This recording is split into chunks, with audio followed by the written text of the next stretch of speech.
last night of this. Youth, congratulations. Starting next week, you won't have parents.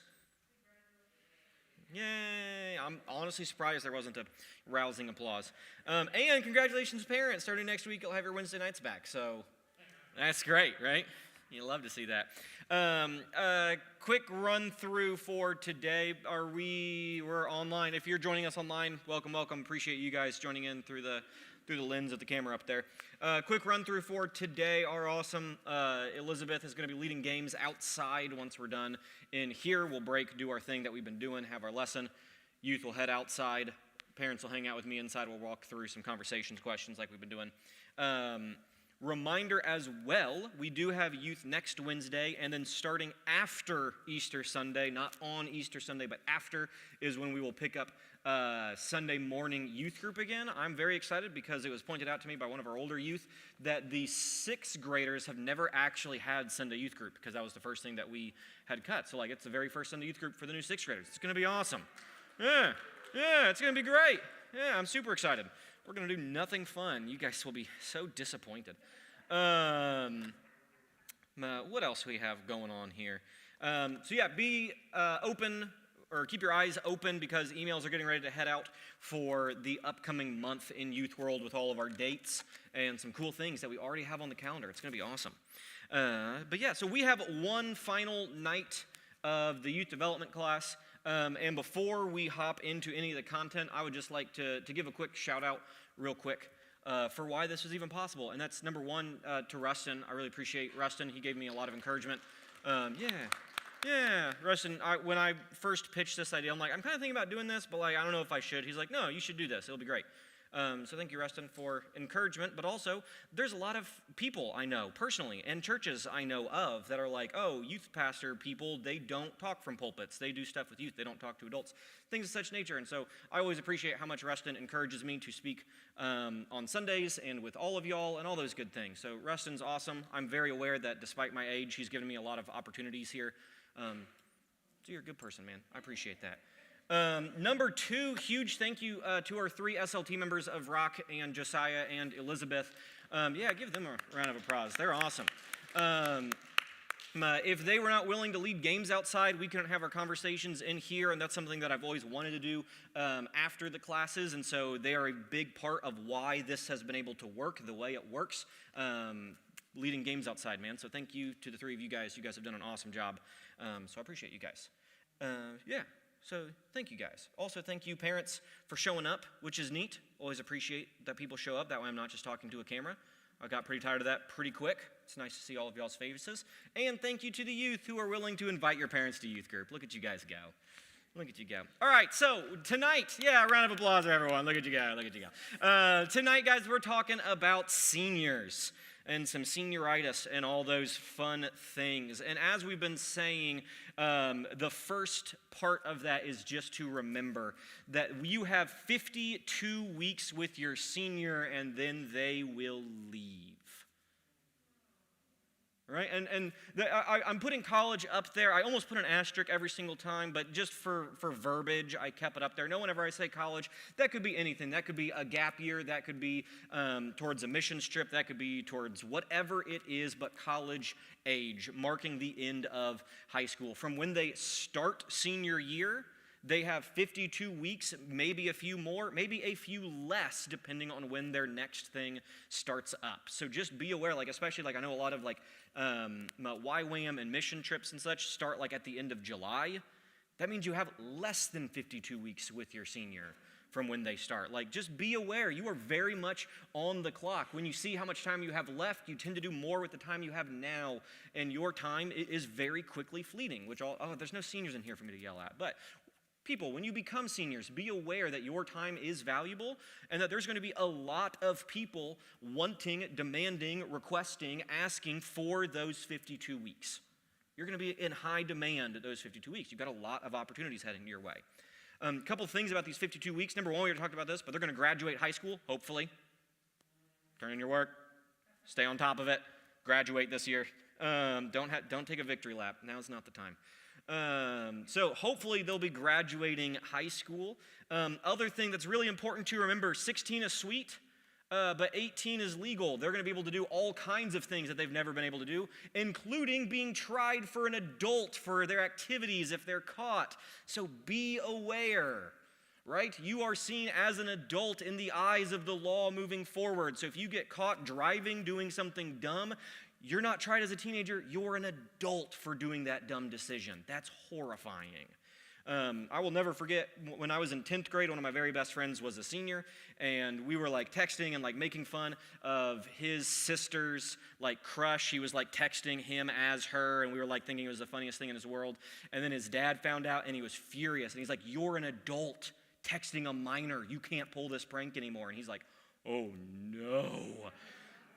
So keep that in mind. The expectations of you by society are going to change literally overnight on your 18th birthday.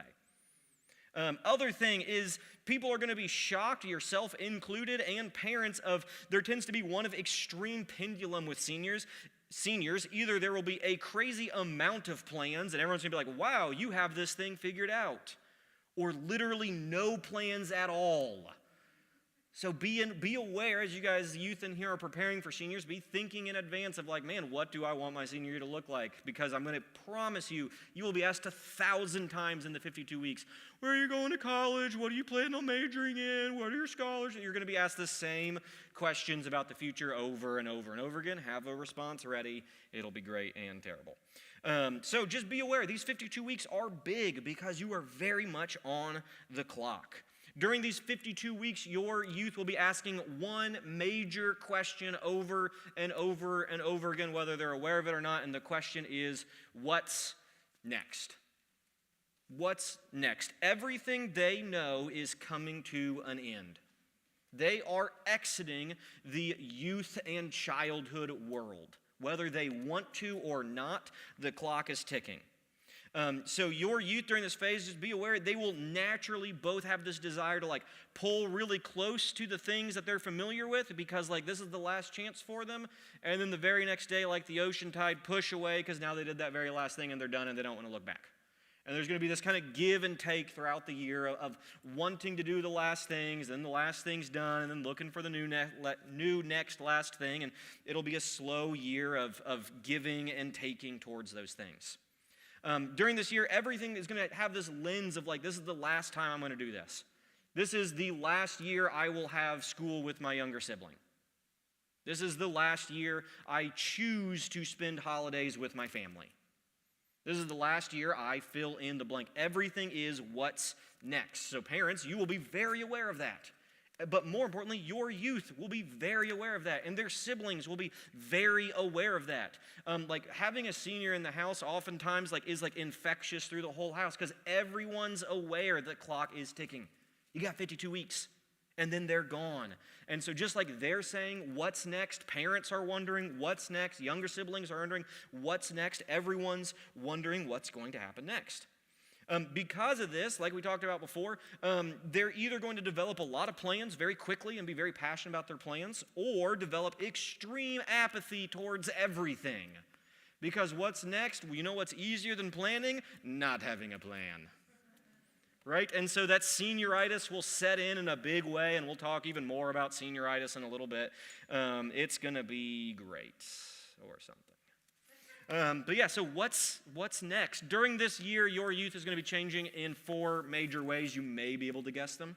We've done this 4 times, maybe 4 things. But it's going to be physical, social, mental, and emotional. So a couple things starting out with physically. How are they changing? Number 1, be on the lookout for wisdom teeth.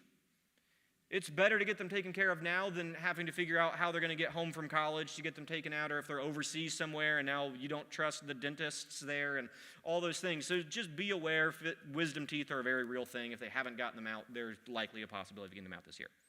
Other than that, there's no real new information because they're going to need 9 hours of sleep, but they won't want it. More than ever, they probably won't want it. And worse than ever, their bodies will naturally adjust to whatever sleep schedule they give it, whether it's healthy or not. Their bodies will stop sending warning signs, and also we'll talk about this as well. They will recover really fast from bad habits. Seniors are like little wolverines. They just heal so quickly from abuse. But they do need 9 hours to function at their best. Other thing is that they'll need an hour of exercise every day to function at their best. And more than ever, they probably won't want to do that unless they're involved in a sport or something that gets them active and moving, and it's a way that they can be with their tribe. But if they're not, finding a way or an excuse for an hour a day of exercise outside, preferably, will be very difficult. And then the fourth thing is, I've mentioned it already, their body will recover so fast from bad habits. It will recover super fast. They will start skipping meals in their bodies and will just be like, it's fine, we'll make the adjustments, keep going. They'll start skipping nights of sleep, like staying up till 1 a.m., be at school at 5 a.m., work all day, then do sports, then come home, do homework, then go to the job, do their job, then come home and do that every single day for weeks, and their bodies will just make the adjustments. We'll stop sending them the warning signs, and then randomly, one day a month, they'll crash at like 8 p.m., sleep till like 8 a.m. the next morning, and their body will be completely recovered and ready to go again. And the worst part is they will think that's normal. They'll think they're special because it's like, oh, I don't need sleep. My body just takes care of it for me. Yeah, give it till your sophomore year of college when you haven't learned how to sleep correctly. And now you have even more stressors because you're in college and you're not at home and there's always things to do and all these different things. And so habits become very important. So be aware your senior will recover from bad habits, sleeping, eating. Another big one will be exercise. Your body will just stop sending you warning signs if you're overtraining. And so it's really dangerous if you're on a sports team, particularly this is targeted towards young men on football or wrestling or very physical sports. Their bodies will stop sending warning signs of like, you're overworking me, and instead it'll make the adjustments. And in about 2 years, they will get hit with all kinds of injuries that they put on their senior year of high school trying to get those scholarships and such. So just be aware, physically, there's a very real danger for their bodies. The next area is mentally. Number one is, thankfully, they will be able to have full and capable understanding of multi-step problem solving finally. You guys have done it. Congratulations for seniors. You can finally just see a problem and understand without being told there are steps involved here. Break down the steps, conquer each step slowly. All those things finally really set in senior year. You made it. Other thing is they're going to struggle with long-term planning and feeling overwhelmed. There are so many things that seniors need to do, and all of them are urgent, right? Applying for scholarships, applying for school, keeping up with grades, doing this, going to work. There's so many things for them to do. Their bodies will make the adjustments, but that doesn't mean that their emotions will. That doesn't mean that mentally that they're ready for those things. And so oftentimes what happens is there's going to be a lot of real issues going on, and so they're going to feel overwhelmed towards each thing. And we'll talk a lot about helping to control that feeling of overwhelming. Another one is they're going to want to have real discussions over complex issues. Like each year we've been talking through like closer of them like understanding more of the world around them but not really getting it, starting to get it but having opinions but not wanting to listen to contradicting opinions or the solutions to those problems. Senior year typically you can start to be really direct with them and be like, no, that's dumb. And they're like, oh, it is kind of dumb. And you're like, yeah, finally, gold star for you. But they want to have real discussions over complex issues. Like they've realized that like all these thoughts they had, especially in 11th grade, they've become self-aware, right? They realize that those thoughts really were dumb and that really they don't understand what's going on. And so the desire to have those conversations kick in because they're like, I'm probably going to go to like college or do something next. And I don't know how I feel about these things. I need to get these answers because what's next I don't know, so I want the security, right? So there's a lot going on. Senior year is terrible and awesome at the same time. Other thing, and this is another thing just to be super aware of, just like in 10th grade, there's like this weird like draw towards the supernatural that no one can explain. Seniors love to overly romanticize catastrophes. Really bad things happen, and somehow that's appealing to seniors. I don't get it. At all, but like the number one book that's like was bought by seniors a few years ago was the 13 Reasons Why, 16 Reasons, 13, I'm seeing some head nods. Yeah, a book about a girl committing suicide and leaving notes, and it's like this good story, and like it romanticizes really catastrophic events. For some reason, seniors will oftentimes be drawn to those things and romanticize or idealize them. It's a very dangerous place mentally. So as parents, just be aware of the content that they're consuming.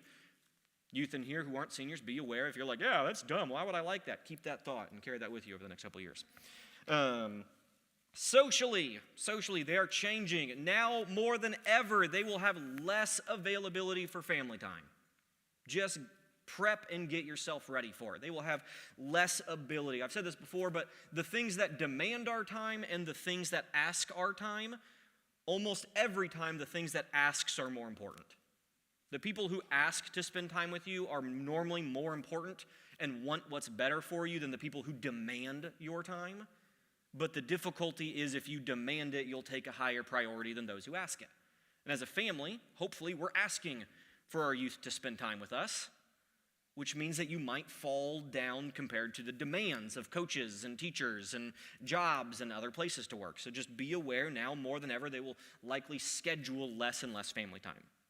Another thing is there's an increased desire for real relationships, like in 11th grade, particularly romantically. But the issue is that senioritis starts to set in, and we're going to backtrack back to this a lot. And so what you'll see when it comes to like social relationships towards all kinds of things, friends, romantic or other, two very distinct groups begin to form. One that takes it like really seriously, and they're like, if we don't do something, we won't be friends after this. And you can probably even think of like plots of like movies and stuff, where like that's like the whole synopsis. The issue is that apathy sets in with about another half of seniors, and it's like these friendships, these relationships, they just don't matter anymore. I'm getting ready for what's next. I don't need these friends. I don't need these relationships. And they become very cold or apathetic or dismissive of these important relationships that they've been forming over the years. So there's an extreme on both sides that it's difficult to predict. Other things socially that's going to likely go on is they can show respect for opinions that they disagree with. They're beginning to really learn that skill, which is very helpful. And now more than ever, they're open to compromises, which is awesome. Congratulations, seniors, to be open to compromises finally. So trying to adjust time, if you are like, man, I already know, like, at their senior year, I want, like, family time to be very important. Conveniently, it's also the year that they're most likely to compromise what they are asking for and demanding for. There's a lot more give and take with seniors than ever before, which is great. Socially, we just covered that. Did you guys know that? We just covered that. It's awesome. Socially, the other thing is that they're going to be more at ease around adults than ever before, which is another very good skill to encourage and develop. A lot of that comes from they're in a working environment, oftentimes with adults. They get used to talking to adults. It's great. Other thing is, if they've had a single friend who's even 1 year older than them, that means that they have a college friend, right? College friends think that they're adults. And so they think they're great at talking with adults. It's quite the problem. But their friends are older, and they start spending time with more older people, and so the older the person, the easier that they can begin to adapt and talk to, and they develop new communication skills. It's one of the very good things that happens socially with most seniors. Emotionally, they become more stable compared to 11th graders. We talk about 11th graders sometimes have difficulty, like it's like constantly bubbling until it finally pops at like corn or something random.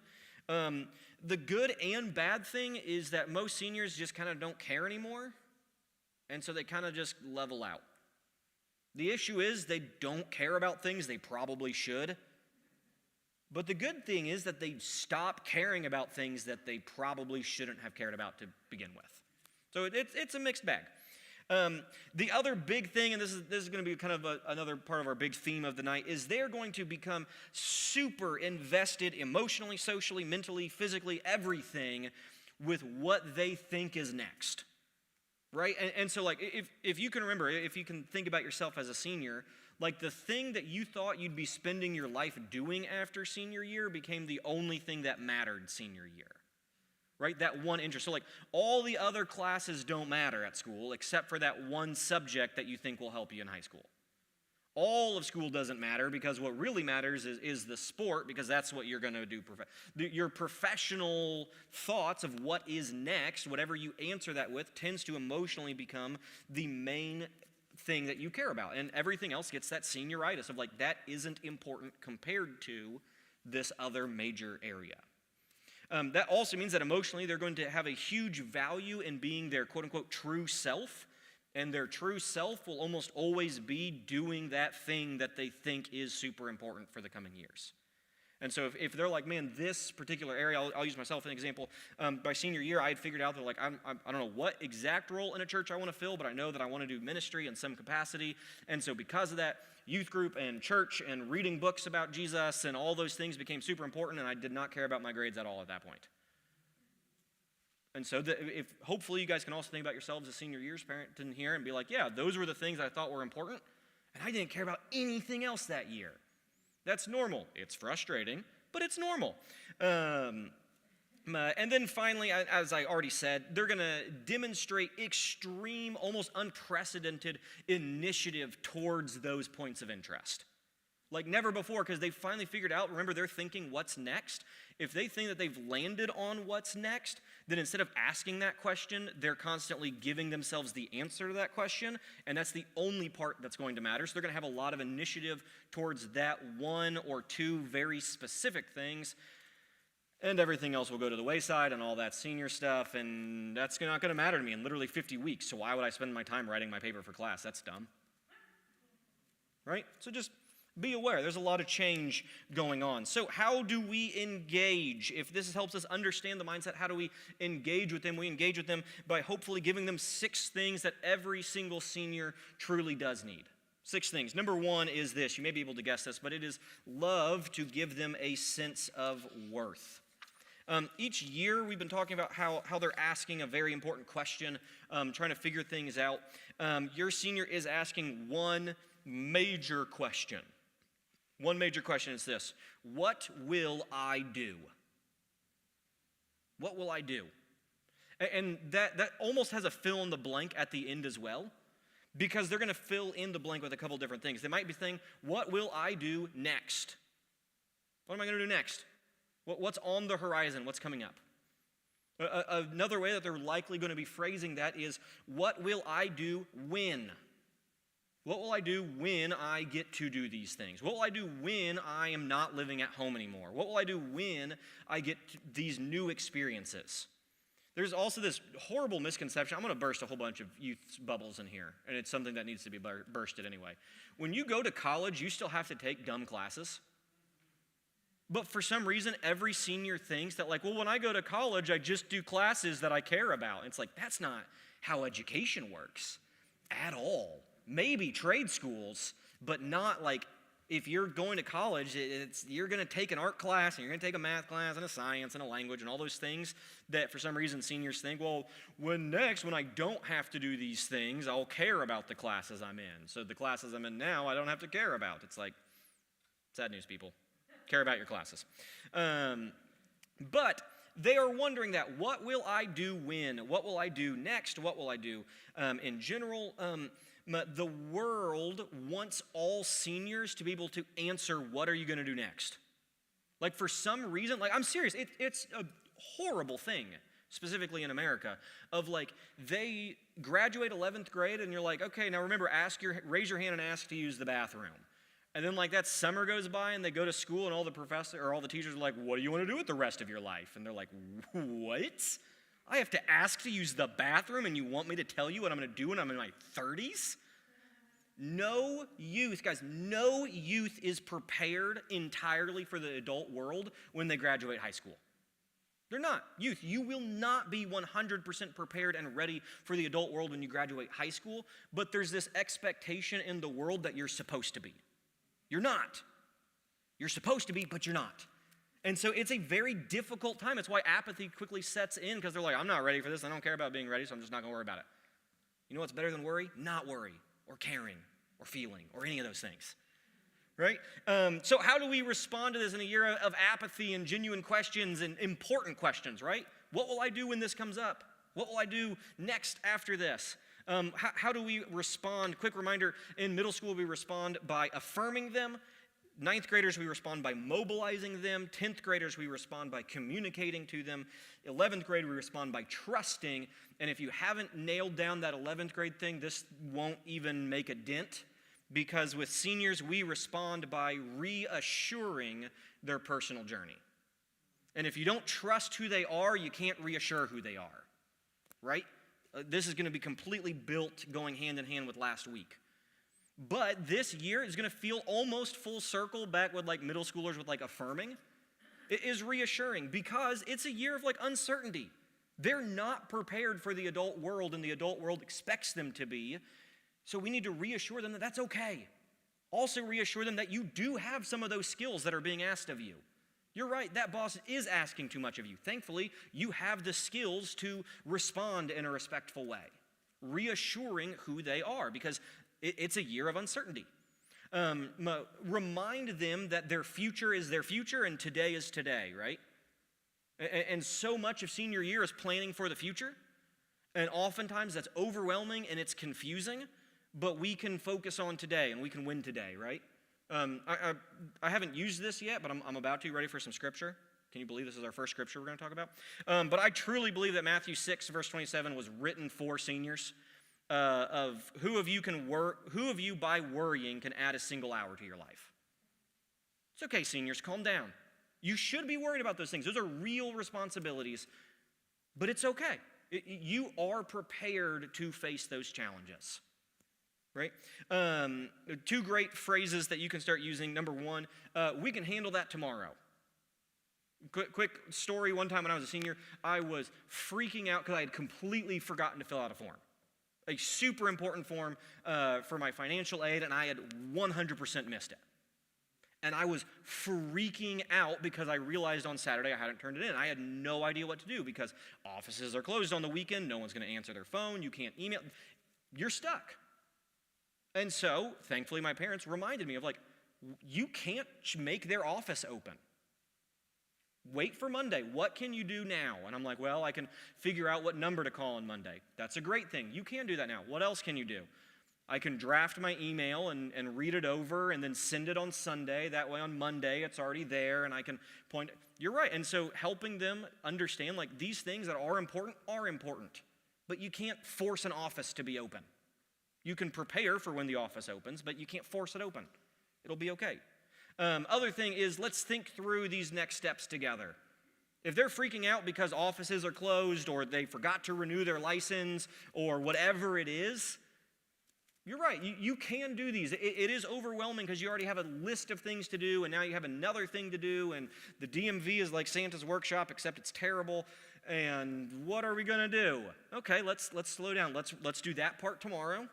And let's think about what we can do today. Everything's closed, but it's okay. Let's walk through the steps. Or if it's open, let's walk through the steps. How can we approach this, right? So we respond by reassuring their personal journey is what seniors will need in these 52 weeks.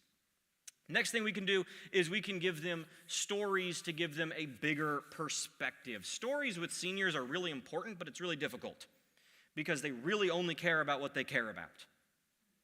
Right? How many books did you not read senior year because you just didn't care anymore? Right? And so, quick recap. First week, fiction helped them understand that the world is big, and then history and allegory helps them understand the world. The next week, 10th graders need stories about overcoming the world. 11th graders need stories about the journey through the world. And this year, they really want stories that will give them insight. Right? Insight into what they think is coming. Insight into what they are passionate about. So these are a couple stories as a whole. Like I said, they probably won't be interested in any of these. But that's okay. The important thing is keep reading stories. Right? That's the number one thing. Get a bigger perspective. But here are a couple ones that I would suggest. Things Fall Apart by Chinua Achebe. I think I had that once before. If by senior year they haven't read it, read it. It's great. Number 2, How to Win Friends and Influence People. A lot of people going to college are worried because they don't have their friends anymore. So it's like, hey, don't worry. You can make friends that you haven't, been in diapers with since you were a kid. Right? Learn how to make new friends. The Jesus I Never Knew by Philip Yancey. That is the number 1 most life-changing book I ever read. I read it my senior year. It's what kind of projected a lot of my path of being like, oh, this history thing is actually really cool, and like history relates to the Bible. And now I can say with a lot of confidence, this isn't that good of a book now that I've read much better books about this topic. But it's a really good senior version of a lot of those topics. If you haven't read a lot of these things, it's a great, smaller, more digestible version of, Jesus. It's great. Next one, Great Divorce by C.S. Lewis. Beloved by Toni Morrison. Be in a good mood when you read it because you're just going to be weeping by the end. It's tragic. It's a fictional story about a slave who escapes capture, but she's pregnant, and then eventually gives birth, and the whole book is her deciding, does she keep the baby knowing that she'll likely be caught by keeping the baby? Be in a good mood because you'll cry by the end. It's tragic.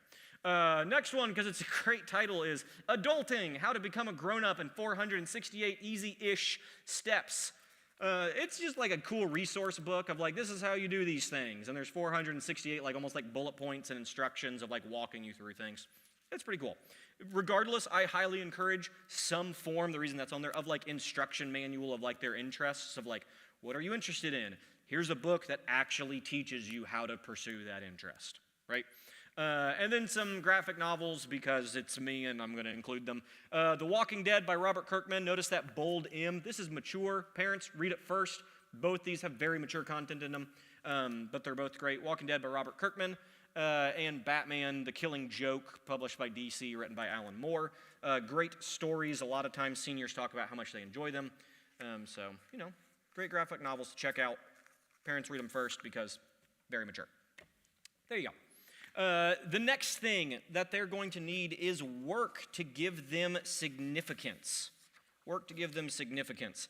We've talked about this each week, but in addition to all those things, here are a couple more new things that they can do during these 52 weeks. Because if there's one thing seniors need, it's more things to do. Running family errands, talked about that last week, but that's a great way to trick them into family time. Make their own appointments because sooner or later they're going to have to figure that out. If you don't know how to do that yet, learn how to make a phone call. Find a mentor. This is great for multiple reasons. Number one, every single opportunity you want to do after high school, you are going to need references for.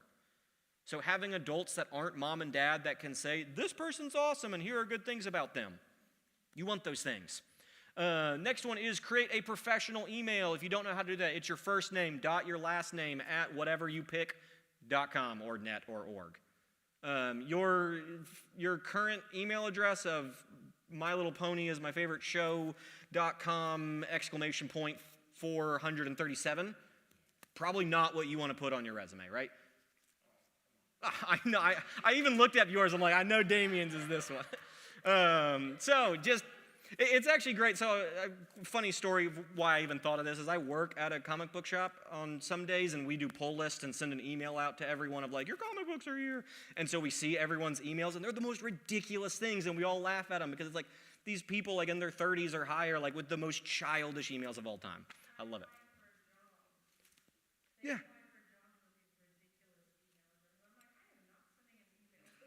Yeah, exactly. So like if you're a senior in here and you're like, oh shoot, they're gonna see my email? Yes, we will. Have a good email, firstname.lastname@gmail.com.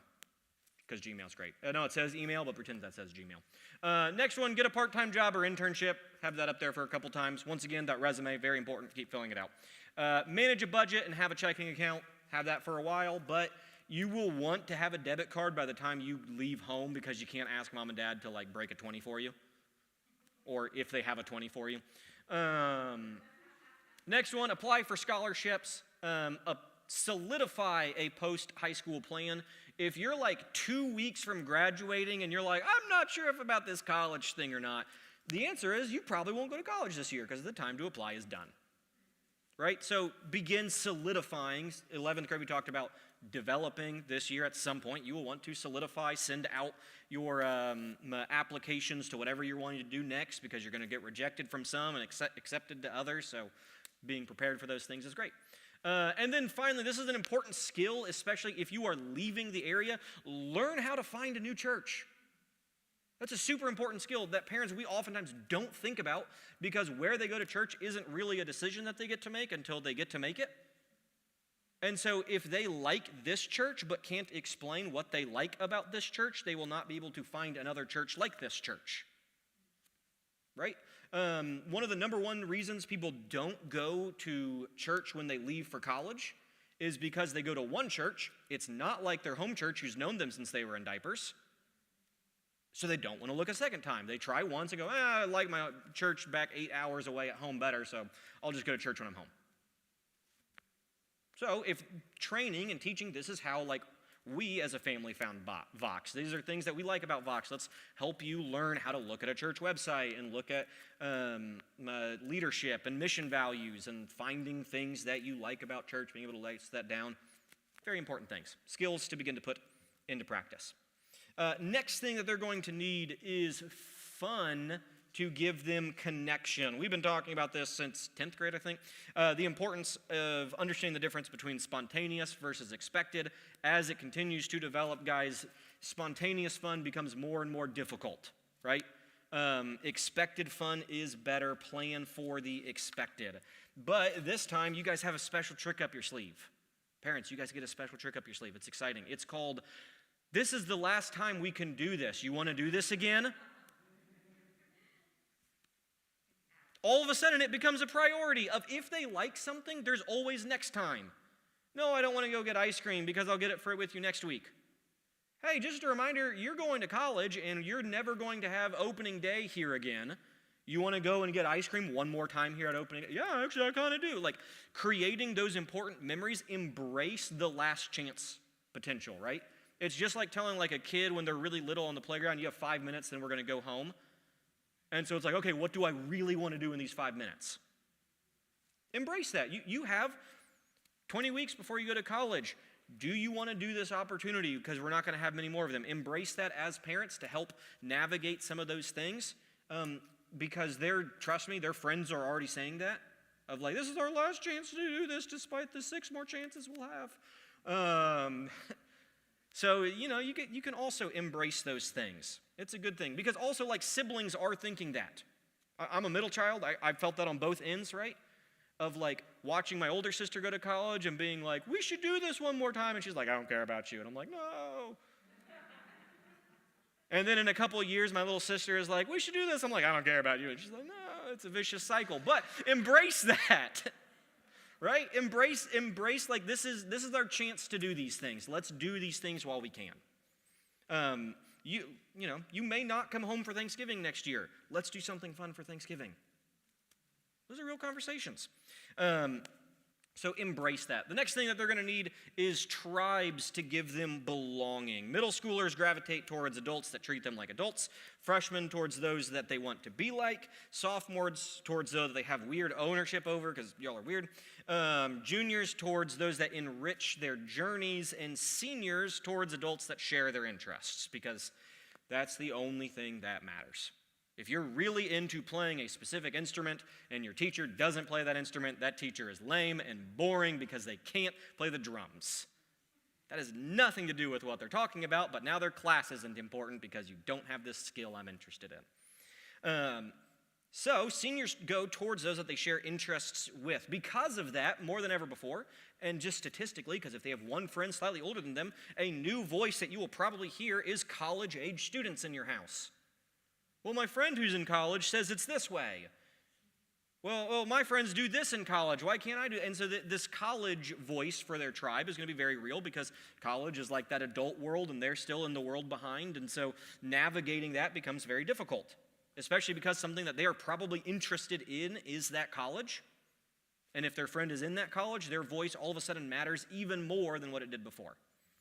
And so they're going to gravitate towards adults who have similar interests to them.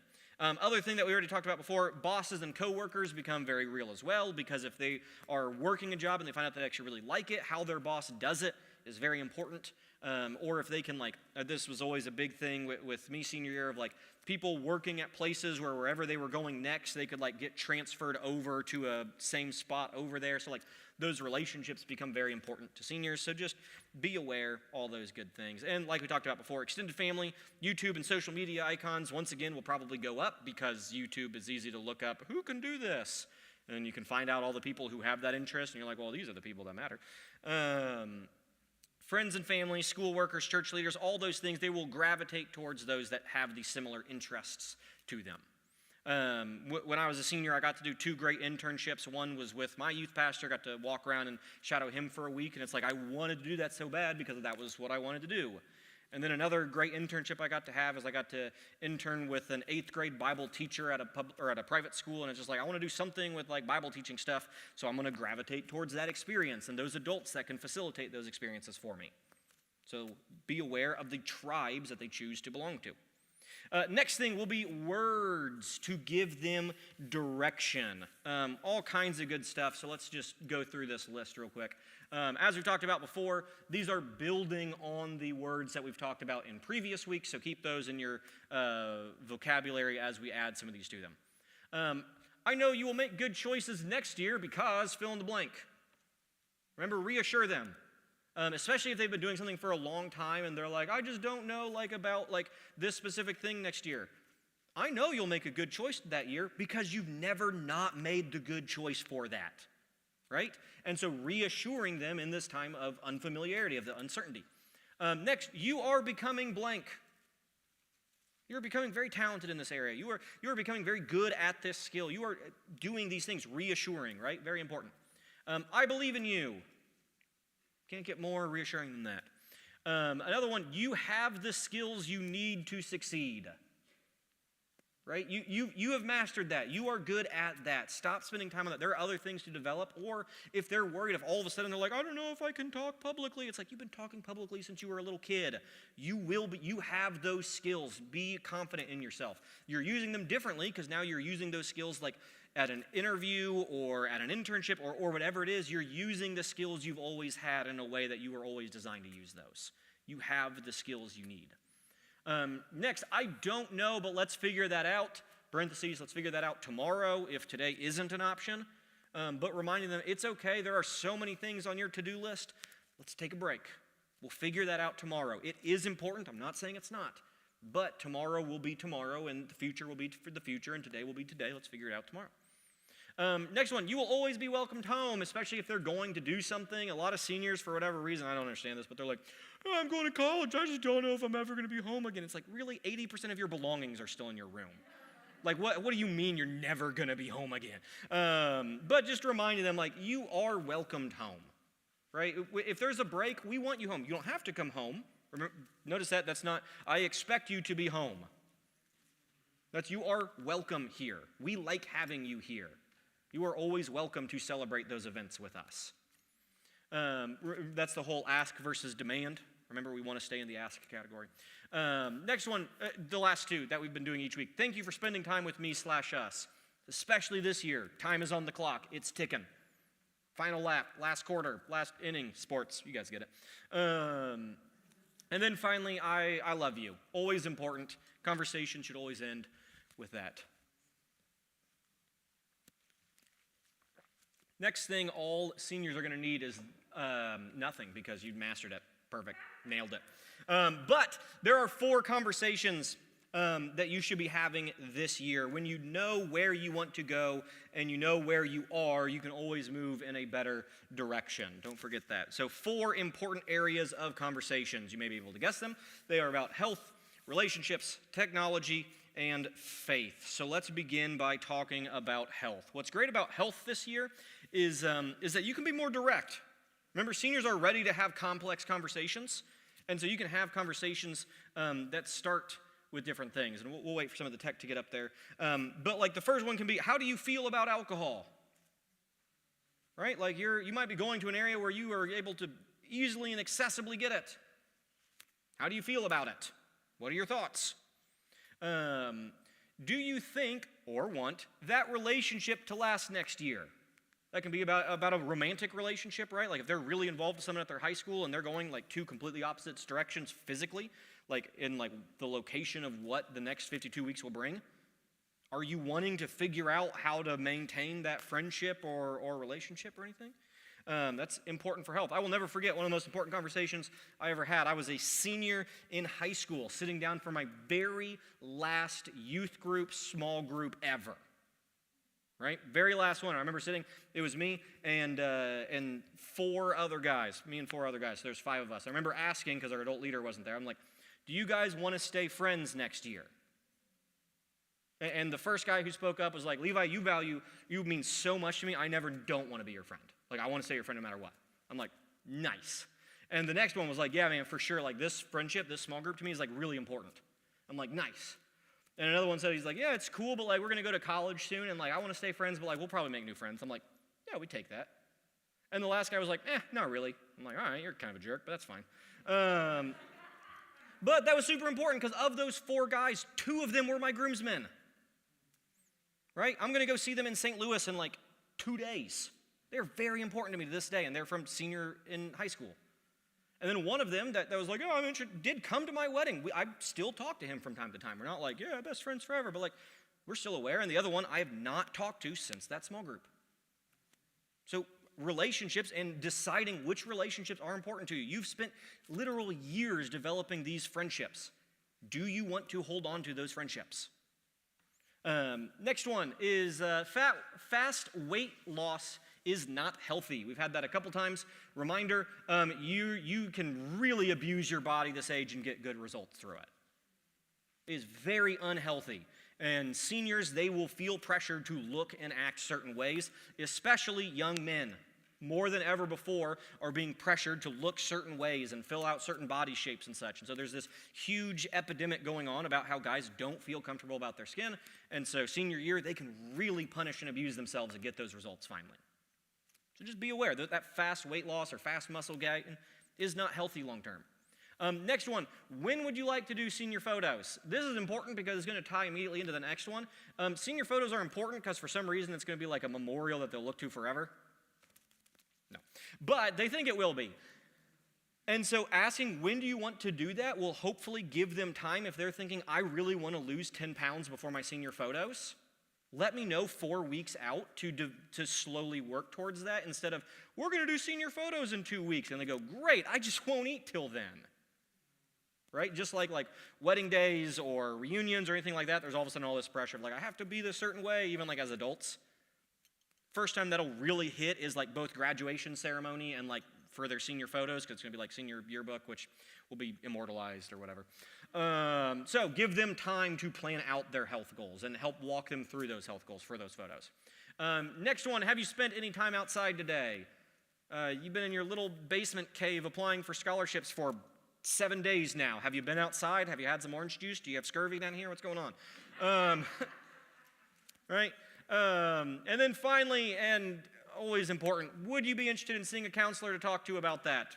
Mental health is very important, and trained mental health professionals are very important, especially senior year. There's a lot going on.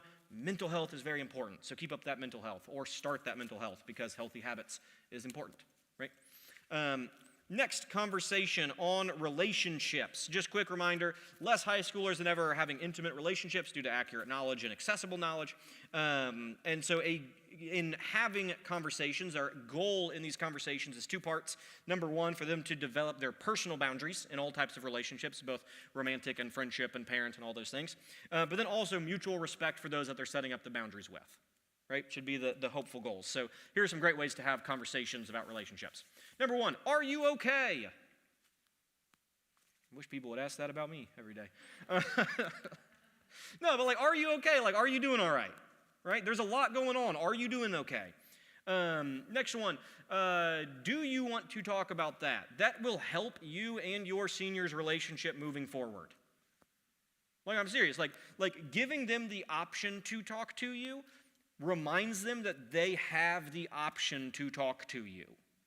52 weeks and you may not be around to just give them the information they need.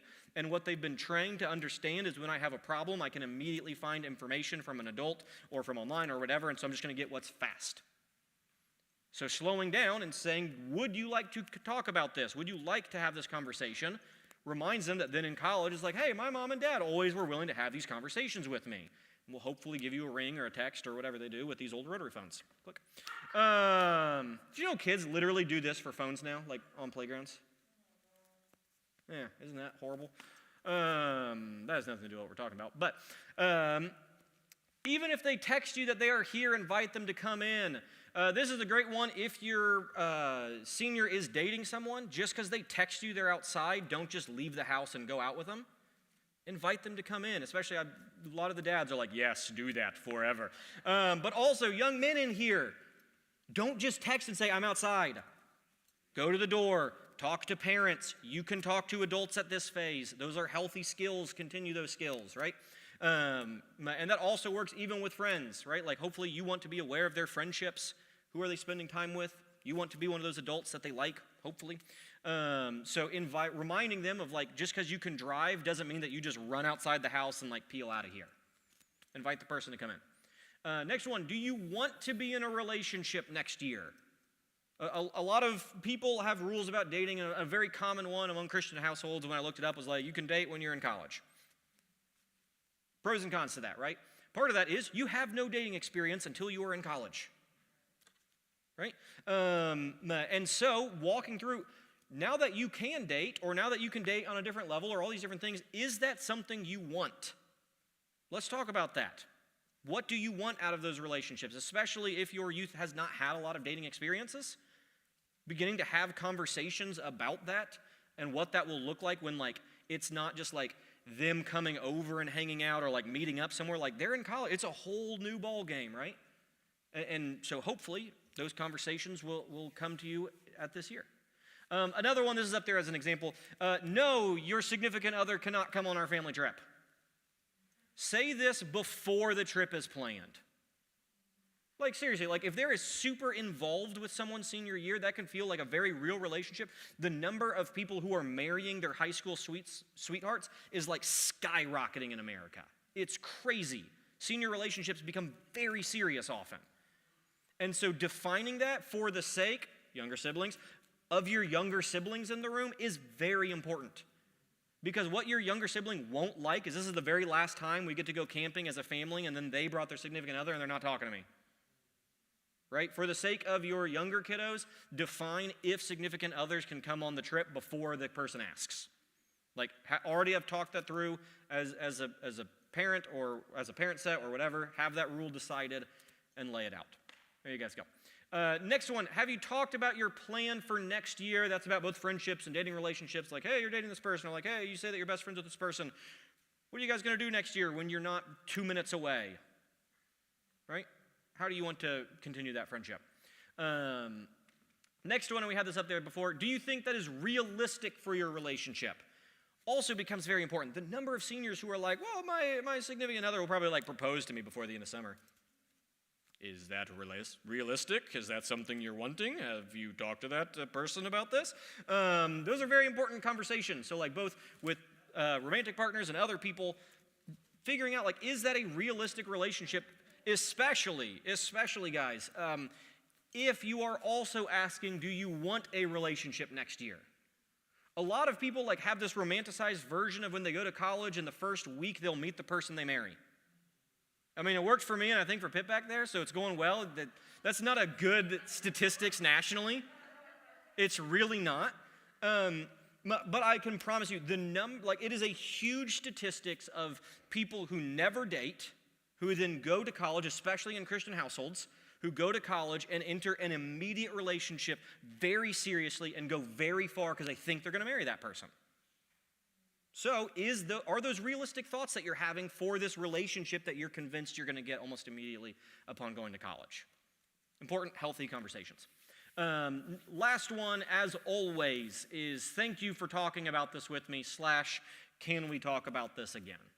Always in conversations by leaving an open door to continue conversations. Everyone will be more happy for it. Next conversation is technology. Very last time running through these stats, you're welcome. 77% of high schoolers say parents are on their phones too much. 78% say that parents use their phones at inappropriate times. 84% of high schoolers have smartphones. 75% have social media accounts. 62% have secret social media accounts, either because the parents don't care enough to ask, or there is an intentional deceit going on. Either way, it makes up about 62% of those high schoolers. There you go. So, this year, cool ways to talk to them about technology. Let's look at some of those conversation starters. The first one is, can I put your schedule in my calendar so I know what you're up to this week? They're up to a lot of things. Requesting to know the information is a win-win for both of you. Number one, it reminds seniors the importance of keeping up to date on their calendar. Because if you're like, good news, you're free for dinner, for like our family dinner, and they're like, no, I'm going to Julie's house, and you're like, it's not on your calendar. Right? Hopefully, well, number one, remind them of like, oh yeah, I need to actually be updating that thing. And also, I hate you, Mom. But being aware of what's going on, that way also, like if you forget, instead of being like, where are you? There you're like, oh, you're at Julie's house. I don't know who Julie is. Next one, is it okay if I post this picture of you/us? Parents, let's talk. The number of time parents tell kids and their youth of be super careful about what you post, especially of yourself, because people are looking for jobs. Guys, they're looking at the photos that you post of your kids too. So if they're being really careful and curating their Instagram page and all these things, and you post them in a dumb picture of them goofing off, they're going to be like, why are you not doing what you said that I was supposed to do? I can't post this. Right? So ask permission. Another great thing that you can ask is tagging, right? Tagging is a normal thing. Is it okay if I post this picture of you? No. Is it okay if I post it of you if I don't tag you in it? That way it doesn't show up on any of your stuff. Also, if I post it on Facebook, you won't get 8,000 notifications of people you don't know telling you how much you've grown up. Right? So asking permission, helping to set those boundaries, right? Very good thing.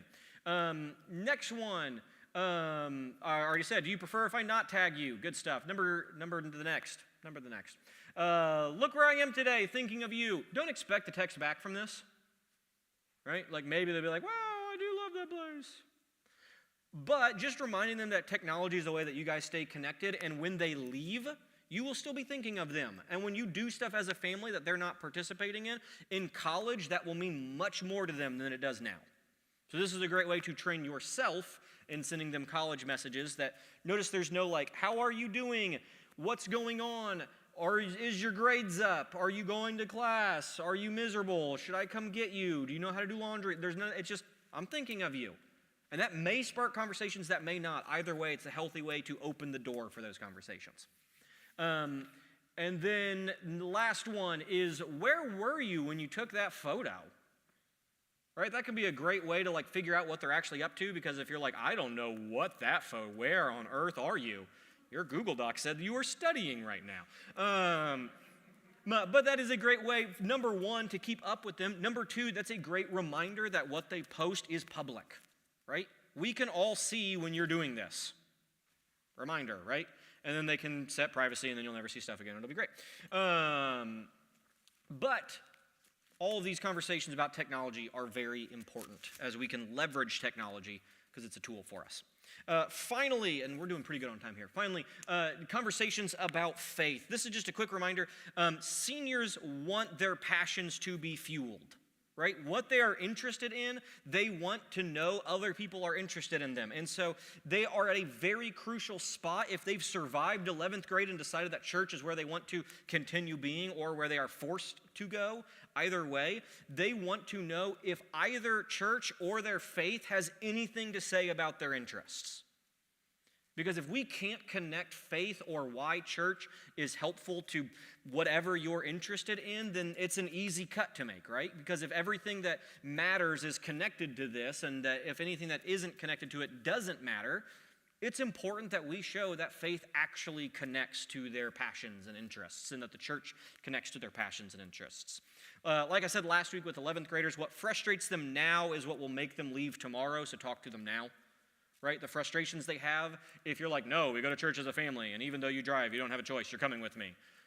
Okay, give it 52 weeks. Have the conversations now. So great conversations to have. Number one, what do you like about church/youth group? The more specific you can get, the better. Specific, right? Because then take those things that they like to help them find other places like that when they go to their next area. Next one, how did that message connect to you personally? There's a lot going on in a senior's life, and if messages can't connect, then they're not going to listen. And if they're not going to listen, they're not going to care, and it's a very quick slope to they just don't want to be here anymore. So helping them find how messages actually connect to what they're doing and what they're interested in, all those things is very important. Next one, who do you wish could hear that message? / who do you think that message was for? This is a great question because they're like, that message was dumb. It had nothing to do with me. Okay, you're right. That did have nothing to do with you. Who do you think those messages were for? Or why do you think they were talking about that then? And helping them understand, oh, yeah, there are people who that message is important to. And I can be part of a community where all people's interests are being met, just like my interests and so on and so forth. Great way to spin that question. Next one is, what do you like about our church? Once again, hopefully they want to go to church even if they can't go to church here. As they explore the rest of the world, we can't pick up Vox and take it with them. And so if they like Vox, helping them understand, like, these are the things that you like, let's help you find a church that also still fills those needs. You know, it's good stuff. Next one, how do you find a church like this if you were not here? Once again, helping them identify what they like, where are their interests connecting, what needs are being met. And there's a lot of church options out there, and so teaching them and navigating through websites, and a big one is like, how do you message someone on a church staff and ask them, like, what do you believe without sounding like a nutcase? Right? Those are important skills. Be educated about a church before you even go. Clarity is Reasonable is a great website about churches. Other thing that is cool is in this point in age, I didn't put this up there, but most seniors will care a lot more about how the church service is than how youth group is. That's really good. That's healthy. I want that. I encourage that. Hopefully they will start listening and like understanding like messages from up here more than like messages upstairs or downstairs. That's good. That's healthy development. We want to encourage that. So even if like at this point when you're asking that first question of like, what do you like about church/youth group? If they're like, church is cool, but youth group's for little kids. Okay, if you're not interested in that, instead of hating all of church, you don't have to go to youth group. Attend big church. It's great. That is good for your faith journey. And then finally, last one is, what values in a church do you find important? Another way just to spin that question of like, when you're looking for a church, whether you're aware of it or not, you have needs that you are expecting the church to meet. And since we came to this one church, you have been told this is the church you go to and that this is how it meets those needs. Okay, now they have to figure out how to meet those needs elsewhere. I talk about my home church. I absolutely loved it. It's one of the major reasons that I am the way I am today. But I talk about when I go to college and moved 8 hours away from my home church, I talked about it felt like someone ripped my arm off. I'd gotten so used to functioning with a certain group, and then anytime I was trying to like find a new church, it was like trying to put on a different arm. It was like, that doesn't feel right. That's not right. Okay, that's not right, because I didn't know how like to find a way to meet those needs that I had at the other church. So these are all very important because, like we talked about, if they're at this point and if they have decided church is important, that's really, really good. We want to encourage that. That also means that in a couple weeks to months, finding another church like that, keeping them involved in the faith and the community of the believers is very important to me personally, because I want all the youth in here to succeed and be good people. I like you people. Stay that way. So this is going to conclude our little development course. I hope that everyone was able to learn something, if not more than one thing. But we are going to be getting ready to head outside. We're going to pray. We're going to ask our 3 very important questions. Elizabeth is going to lead our game time, and then parents will stay in here. We've got some cool stuff to do in here, so it's going to be awesome. So let's go to Lord in prayer.